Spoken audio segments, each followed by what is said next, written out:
Welcome to Celtic State of Mind. I'm John Dykes, and tonight I'm joined by the Lawrence Connolly, Colin Watt, Russell Boyce, Natasha Meikle.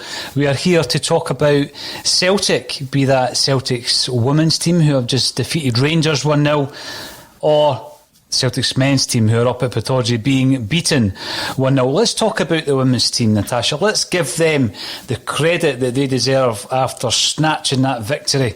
They were under the cosh, but they've done the job. Oh, come on. What a result that is. Absolutely brilliant. And you know what? It's amazing to feel uplifted by a Celtic performance and to watch a team play so passionately, to give 110%, every tackle, every ball they were chasing. Yes, they were under the cosh. Yes, Rangers dominated the game, particularly the second half. But you know what? They soaked it up. They kept a clean sheet and they took their chance when it came. I thought Mariah was absolutely excellent when she came on. Great composure to take that chance. Great goal. Great result, and amazing scenes at the end to see them celebrate like that. Oh, it was tremendous. We're talking about an inspired substitution. Colin Watt, where have they been for Celtic this season? Well, I did call it at half-time. I did wonder if Fran would go to two up front, and taking Donaldson off and putting Mariah on showed that he was definitely having a go for it. We were under the cosh for what was quite a lot of that game, but that defensive display from the kind of back four or back five, depending on how you looked at it, and Caitlin Hayes absolutely deserved the Player of the Match award. They were outstanding, the two centre-halves tonight. They rode a luck a couple of times, but geez, it could have been 2-0 right at the death there if it wasn't for the defending from the Rangers, the centre-half, who actually, I'm not sure if it was her or her partner at centre-half tonight, also had a brilliant game that looked very, very comfortable. And the standard of the game was really, really impressive. Celtic's number 7, Lawrence, with a trick or two, and with the match winner, who'd have thought? Yeah, Mariah Lee. I mean, she served Lornan kind of about 10 minutes before. She picked up the ball, ran, looked as if the ref didn't signal advantage, looked to be fouled, lost the ball. But, 10 minutes later, as I think Colin said in the chat, what's the goalie doing, Tom? And puts it away. But, Teagarden in her second game back, outstanding in midfield. And how Kerr's not sent off. She has a kick at her from behind when the ball's gone. The ref deems it a yellow card. You're like, it's not different rules, ref. It's a sending off. Then, kind of later, about 20 minutes to go, she body checks Teagarden when Teagarden yet again bosses her. You're like, it's a yellow, it's a second yellow, it's a sending off. Some favourable reffing, which I think Colin was explaining was going on in other games today as well. Well, we will be talking, obviously at full time, we will be talking about the men's game. We're not going to entirely ignore it. We will explain our thinking behind the decision to cover the women's game tonight, because unfortunately in the comments section, particularly after the broadcasts were finished, we were getting a wee bit of negativity coming through, so we will be discussing that.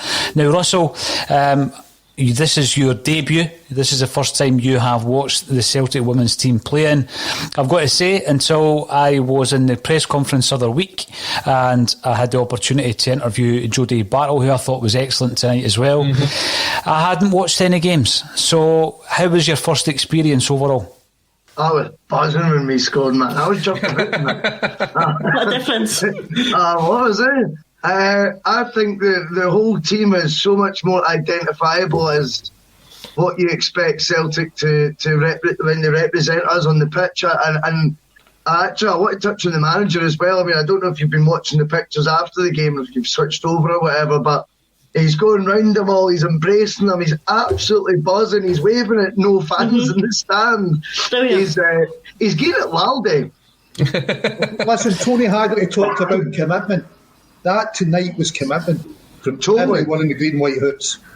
To a woman, it definitely was commitment all over. And I think Natasha's right. I think, it was just, you seen a team that really did just try, would go to any length to keep the ball out the net. And, they got their deserved clean sheet in the end.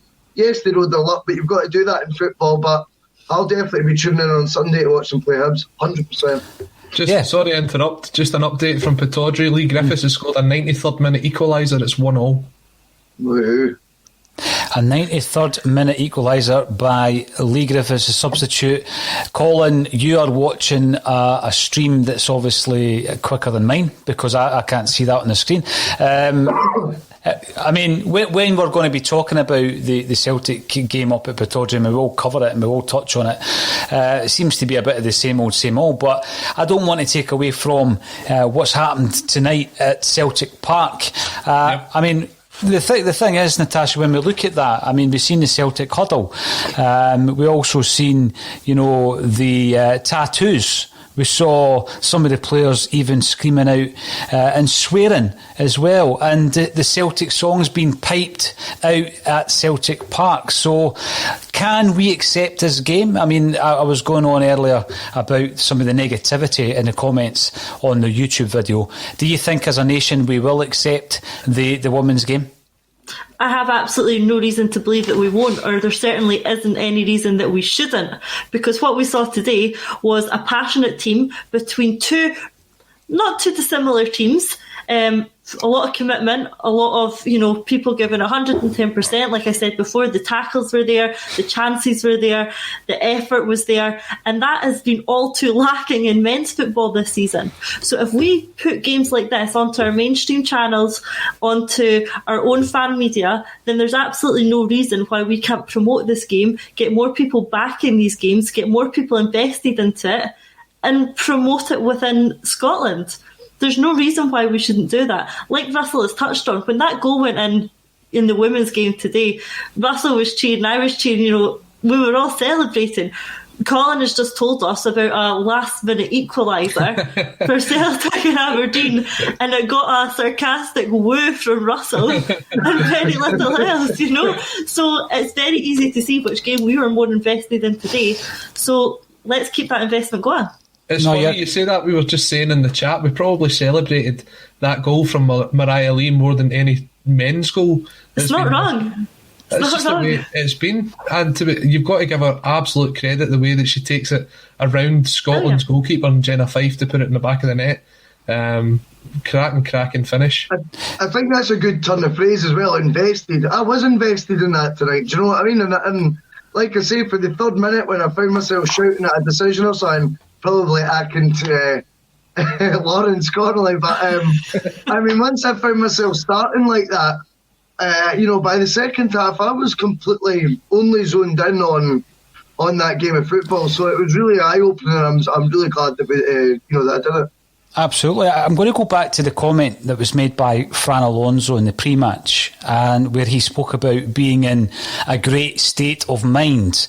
Now, I think that due to the fact that obviously the team have performed so badly, and it's not just been about bad performances this season. There's been a rot throughout Celtic, not just the team, throughout the club. How has that left Lawrence Connolly, the fans' state of mind? There was nothing contrived about Russell's reaction, my reaction when Celtic scored, and then our lack almost of a reaction when Lee Griffiths scored that equaliser there at Pittodrie. What's it done to the Celtic supporters' state of mind this season, Lawrence? Listen, I'm going to go back again to what Tony said about commitment. We are so committed as fans to Celtic, and we could tell those ladies were committed tonight. And it's not something we can say about men in the men's team for the entire season, not even just in one-off games. And you can tell when somebody's kidding you on and they're not committed. You know what? You know I've stuck up for Greg Taylor because you know what? He never gives you less than 100% of heart. He tries his heart out. People might say he's not Celtic class, he's a backup left back. Listen, there's players in that team that don't even have the courage to put in 100% every game. That's the players that are in the Celtic class, not the players that go out there and give you 100% every game and try their best. And he takes a lot more stick than somebody like, for example, Eddie does. And what has Eddie really done all season when you look at the ability that boy's got? See, the big thing, Lawrence, is I think earlier in the season people used to speak about, for example, Greg Taylor. There's been players like that at Celtic previously whereby people say, well, he always gets 100%. And the classic retort was, well, that's a prerequisite. You should always get that. Well, I don't think you do in a modern game. And I think what we've seen tonight was a team who were all they were well drilled, but they're all playing for the jersey. And I think that was one of the best parts of this experience tonight. Now, Colin, I know that you've been doing your research on the women's team over the last 24 hours or so. We've never won a title. You know, Glasgow City 13 in a row, incredible. Rangers are pushing this season. They've thrown everything this season to win that title. How far do you think Celtic are from winning a league title here? I think what you've got to give Celtic credit for is the fact that this is the first season that they have went fully professional. So to close the gap on what is the gap between Glasgow City and the rest of the league, they're only 5 points behind at the moment. If you look at the season that was curtailed due to COVID, the season that never really got going, there was only one game played. Celtic actually beat Glasgow City in that first game, which shows that the gap is closing quick. They're only 2 points tonight behind Rangers and 5 behind Glasgow City. The first step for Celtic is to get into that Champions League spot and take it from there. As Russell was saying earlier on, it almost kind of echoes the men's game, where you get into the Champions League, get into the habit of that, then you push for the titles, and then you try to start dominating the game. It's probably going to take Celtic maybe another 2 to 3 years to get to that level, I would say, where they're actually pushing for the title. But considering, I think, Natasha, you can tell me if I'm wrong, I think we finished 5th in the last season that finished. And it was quite a bit behind Glasgow City. So to be at the level that we're at just now in a short space of time, they've come on so far so quick. Now, Mariah Lee was actually one of the winter signings, Natasha. So she was one of the players we were talking about earlier who hasn't been able to fully integrate with the squad during the lockdown and the pandemic. I've got to say, though, she's already had a mention, but Sarah Teagarden is definitely my new hero of this side. She's been out, she only came back recently. She's been out for a whole year with an ACL injury. How impressed were you with her performance tonight? I thought she was absolutely excellent. I thought she really dominated that area of the pitch and just swept up everything that came her way. And you know, one thing I would comment on about her, and it's something that we seriously lack in the men's game this season, is she looked like someone who was just enjoying her football. She looked like she was just enjoying the game, happy to be there and happy to be back on the pitch. She's been out for a long time, that's a bad injury. She's come back in seamlessly. She's scored a couple of goals. She's only, 2 games back now, and looking like she's never been away. And above all, looking like she's enjoying it, happy to be there, fully committed. Those are things that we can't say about the men's team this season. Even when they are, scoring goals, even when they are getting points, there's not that passion and happiness and commitment there that we saw in the women's team today, both during the game, after the game. And I think that's refreshing, and long may it continue. Russell, this is the only Celtic side that has beaten Rangers this season. And they've done it twice. Now, John Kennedy will have another opportunity. But based on events this evening, do you think they will be the only Celtic side to beat Rangers this season? I mean, it's hard to say. I mean, it's such a dead rubber, the men's one now as well. So I think when it's got to that stage of the season, even if we did win, what does it prove? It doesn't prove anything. So it's a false win, that one anyway. No, show me that what we watched tonight. Any day of the week, that was the real deal. Winning as a Celtic fan over your rivals, and I mean, I don't think anything that that happens in the final men's Glasgow derby is going to have any sort of impact on me. It will be very much, I think, like the one at Celtic Park, where El Yunusi scored for us. It was 1-1. I've never been so disengaged with a match of that, like one of those derby matches in my life. I mean, I was barely watching it, to be honest with you. I've never felt like that. Tonight, I can't emphasise enough. It had my full attention. My phone was down most of the time, which, again, normally I'm usually, picking up your phone and going on Twitter and stuff. I think it's the traits of the players that was really, really eye-catching. But just for balance, I've got to say, because we've got to analyse, the game like we would anyone else.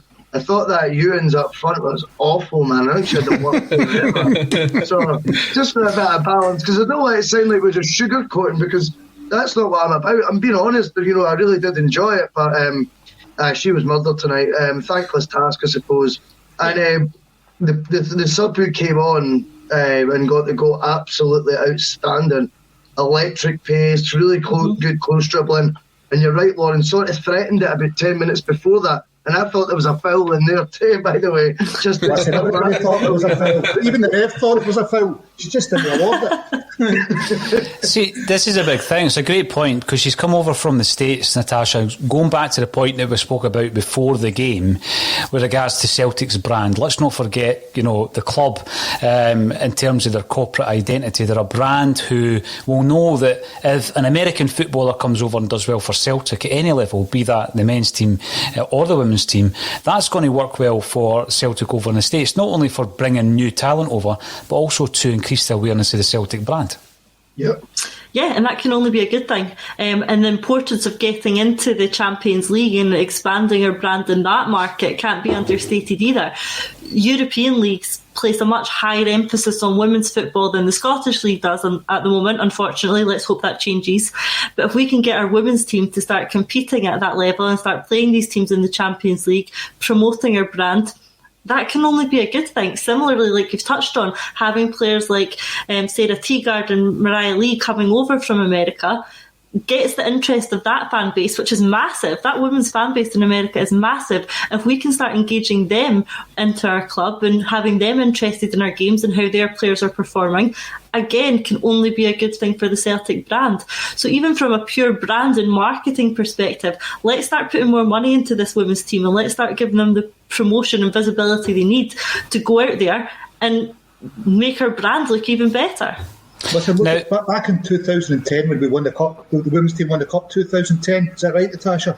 Mm-hmm. And then I'll trust you on it, Lawrence. It sounds right. Because I was around about the time Lappin was playing. I don't think she was in the cup winning team. The commentator was playing around about that time. Gemma Fane goals. But Celtic then cut back and ended up with like Julie Fleeting, Suzanne Grant, all leaving at that time. Didn't push on. You've won your first trophy. You've got a chance to push on and do something. Sounds familiar.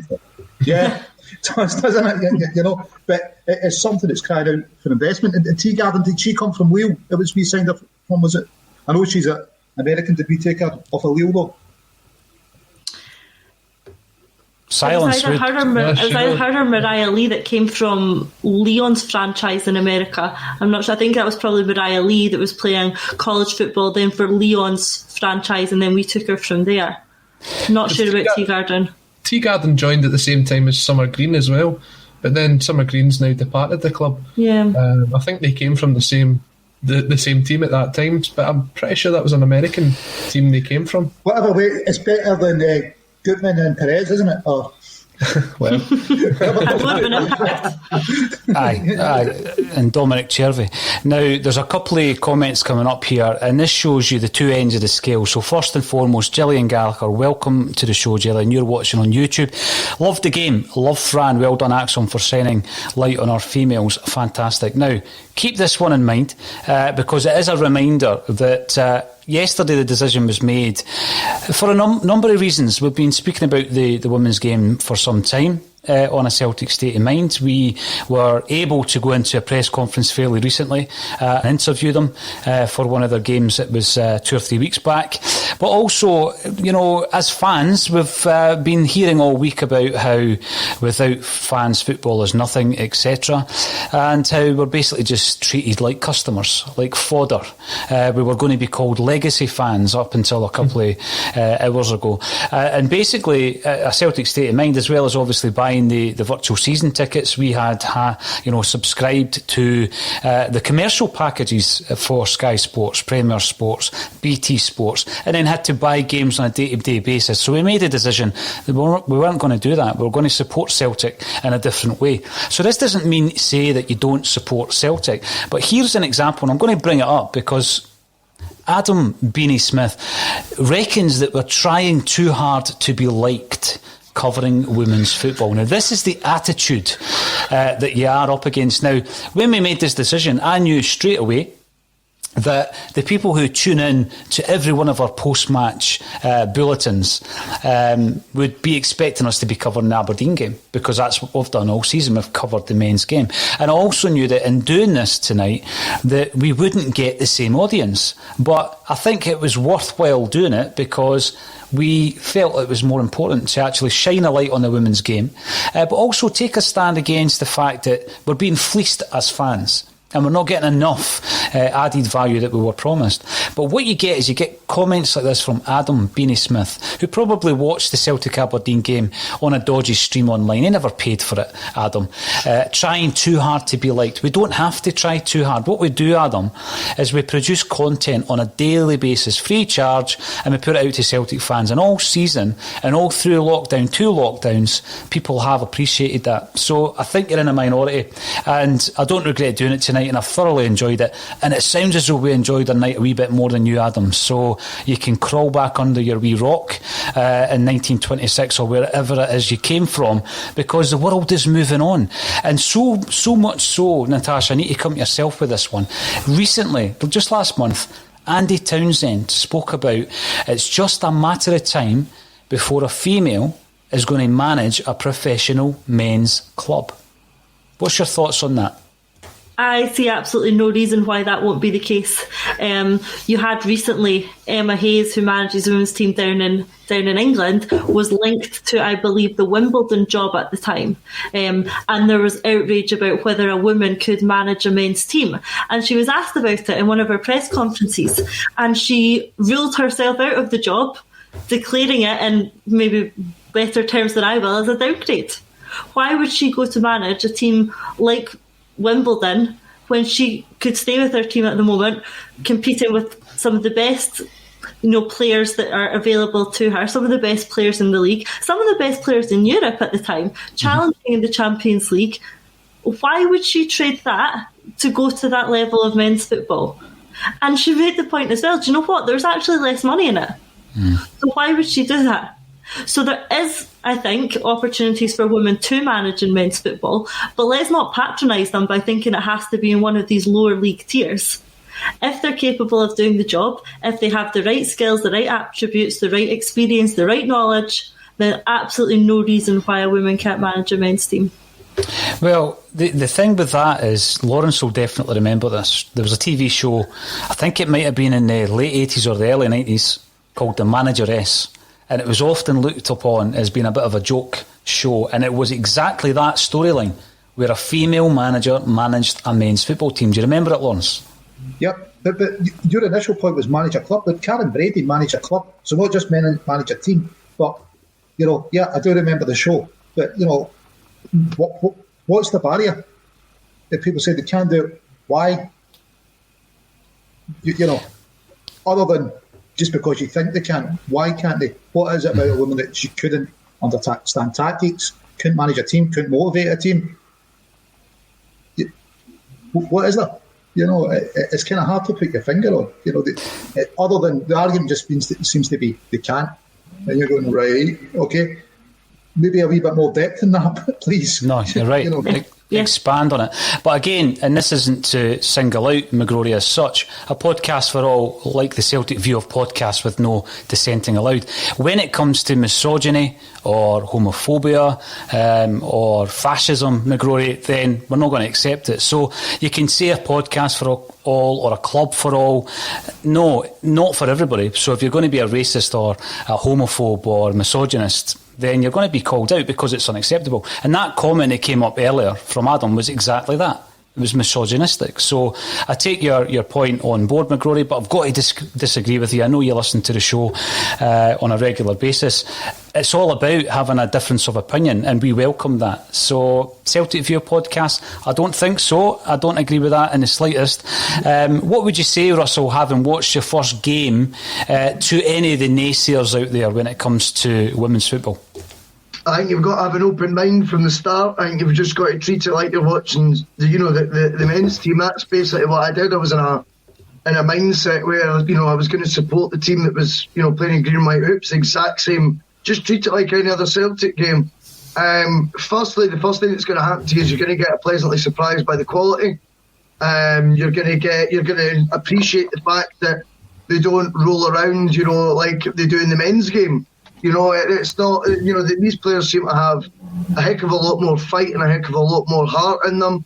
I also happen to think the referee was outstanding. I thought they, you know, I know obviously Lawrence has these million reasons, but that could be any game. I think the ebb and flow of the match was really refreshing.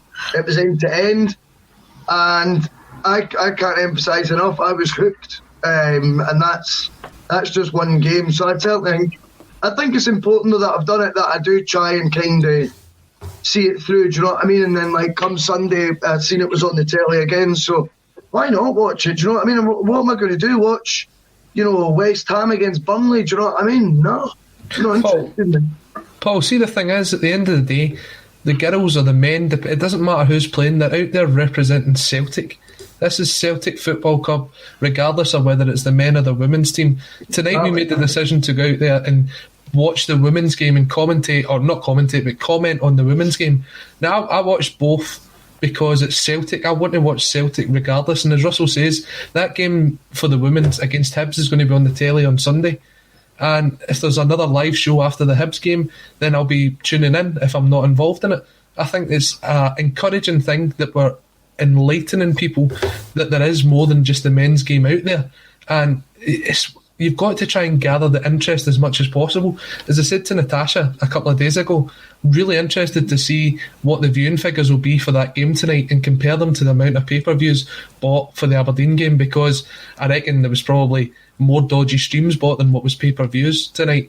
And as you said, if the stadium was open, there'd certainly have been a good amount of fans at that game tonight if they were allowed. Mm-hmm. Absolutely. I mean, we're not neglecting Celtic men's team. We've followed them absolutely all season, good, bad or indifferent. Not much of the former, unfortunately, this season. So MB, we do support both teams, and as Colin said, he did cheat the night because he was watching it on a dodgy stream.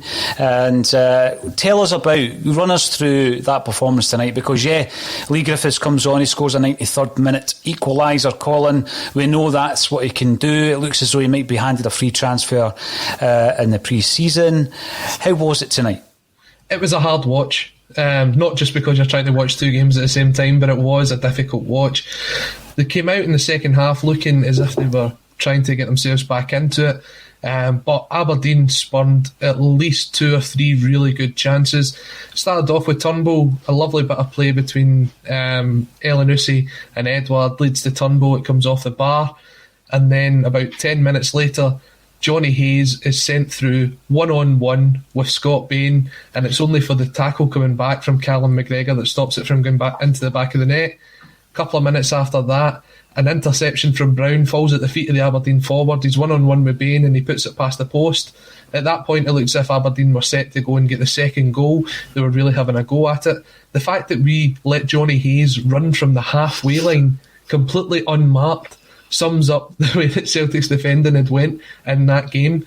The introduction of Karamoko Dembele was actually very interesting. He came on for Scott Brown in a substitution that seemed to change the formation that we were playing, and he played quite a pivotal role in the lead up to the goal. Eventually it's a ball coming in from the left hand side that gets to Lee Griffiths, and Lee Griffiths does what he does best when the ball's in the air, reaches up over guys that's at least 6-7 inches taller than him and bangs it into the bottom goalkeeper's right or left hand corner with basically what was the last touch of the game. Celtic really lucky to come away with that game with a point tonight. Aberdeen will be absolutely disappointed not to get the 3 points, especially with I believe Hibs beat Livingston earlier, didn't they? So that race for third place for Aberdeen, I think they're pretty much out of it. They're 7 behind with 3 games to go. They've still got to go to Hibs and Rangers. Look, we're playing pre-season games pretty much between now and the end of the season. It was good to see Karamoko Dembele getting some minutes. Whether he'll still be here next season or not, who knows? But I'd have liked to have seen more coming off. It was very like for like. When Eddie and Christie went off, they didn't really look bothered. Roderick and Griffiths came on and started to spark a bit of life into the team, but it just wasn't enough, and it's just a typical Celtic performance. Lacklustre, not creating enough, and defensively completely all over the place. Natasha, we've spoken about Lee Griffiths. It was either this week or last where, the question was, do we give him that option of an extra year? And, even though he came off the bench tonight and scored what could have been in a different season, an important goal up at Pittodrie. You just imagine games in the past, Wednesday night games up at Pittodrie, snatching a draw, 3 minutes into injury time. Normally that would have been a very important goal. It basically just saves the blushes tonight. That's not going to change your mind, I'm guessing? No, it's not. In fact, all it does to me is sort of cements my opinion on him this season, which is that if he is capable of popping up and scoring goals and getting us points like that, then he's completely let us down all season by not getting him fit enough to do that for the whole season. If he himself had managed to get himself fit enough for pre-season to play an important part of the season, then he could be popping up like that with goals and winning points for us a lot earlier. Mm-hmm. It's too late. It doesn't change my opinion. Chances are up for me. And it's interesting to hear Colin's description of that game and completely contrast it with what we've just had. A tough watch, uninterested, last minute winner, none of us really reacted to. Compare that to what we've just had with the women's game. That was, a thriller. And yeah, I know what game I would rather have watched tonight, especially when you're charging another £12 on top of it. So yeah, I think we all made the right choice. And the reaction of the gaffer on the touchline when we scored the goal as well. He was delighted. Yeah, absolutely delighted. Russell? How Kennedy's been all season, though, how Lennon was before him. Look at the way they're standing at the side of the park, and look at Fran Alonso. I know who would inspire me. No wonder the girls are acting like that. No wonder they're 110% up for it. Just look at Fran Alonso. And maybe more of that from Kennedy or Lennon could have helped the players a bit too. There was a point in the second half, and I was watching it, and it cut to the stand where the Celtic substitutes were sitting. At this point, Eddie and Christie were already off the park. The rest of them just kind of sitting there, not even interested. They didn't look as if I want to go on, I want to go and prove myself, I want to play myself into the team. But that's something it's taken a long time for that to happen. I mean, that is part of this culture that Neil Lennon spoke about fairly early on, but that culture was embedded by him. And that's going to take a really strong character, a really strong manager, a leader to come in and change the culture of a football club. And we said it all season. That doesn't happen overnight. Lawrence and I had a few good discussions about it. It takes months. Sometimes it can take several transfer windows to change the culture because you need to root out people who are embedded in that culture. Now, Russell has been on various buses this season. What bus are you on this week, Russell? He's on the Fran bus. What's the latest bus? Come on. He's on the Fran Alonso bus. I was considering a bus for your Fran after his performance tonight. I did enjoy that. I think we need to be in the Mourinho megabus, as Lawrence calls it now. I mean, he says he wants straight back into work. He's box office, man. He gets the juices flowing. I would rather him than Eddie Howe. I don't care what anyone says. I would go for him. He'd be my number one by an absolute mile. It'd be epic. And he would get us back in the Champions League. He'd win the league, easy peasy. He could come up, on still a really strong wage. I mean, you look at some of the absolute numpties in that team right now that you could take out of that squad, release on a free, and free up their wages for a Jose Mourinho. And that would be us back in the map anyway. So, yeah, firmly driving that bus this week.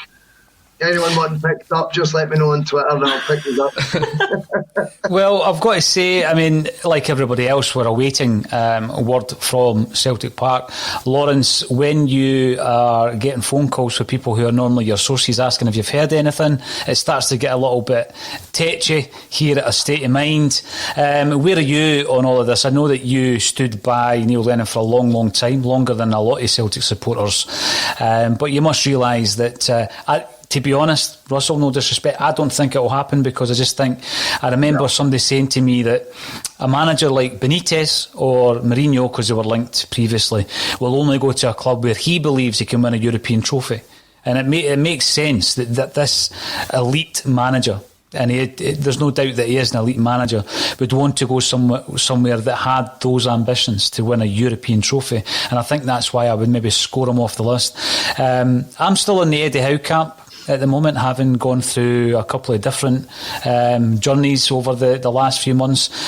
Last word to yourself, Lawrence. Where are you when it comes to the Celtic managerial position? To be honest, you're saying they'll only go somewhere that can win a European trophy. Newcastle and China.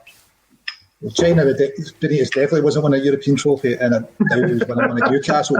So, 12 million quid a month sometimes might alleviate that issue. Yeah, so I think we can say that it's possible. He done it with Porto, didn't he? As we know to our cost. He went UEFA Cup, European Cup. He is the special one. I am on the megabus and talking about phone calls. It was Jack Ross last week complaining you need to score 2 goals at Ibrox for one to count. I've had Callum Davidson on. Apparently you need to be awarded 2 penalties to be allowed to have one. Well, I've got to say, tonight was very enjoyable. There was a real reason behind it. And next season, hopefully, when we're back in the grounds, there'll be opportunities to go and see it in the flesh. As the game progresses at a relentless rate, we are Celtic supporters. It doesn't matter if we're supporting the Colts team, the women's team, or the first team, the men's team. And I hope everybody has enjoyed that and can tune in at some stage between now and the end of the season. Thanks, everybody, for getting involved. Even Adam, who disagrees with us vehemently for having the cheek to speak about women's football, but we're going to do it anyway. And thank you to the AXOM contributors for joining me once again on A Celtic State of Mind.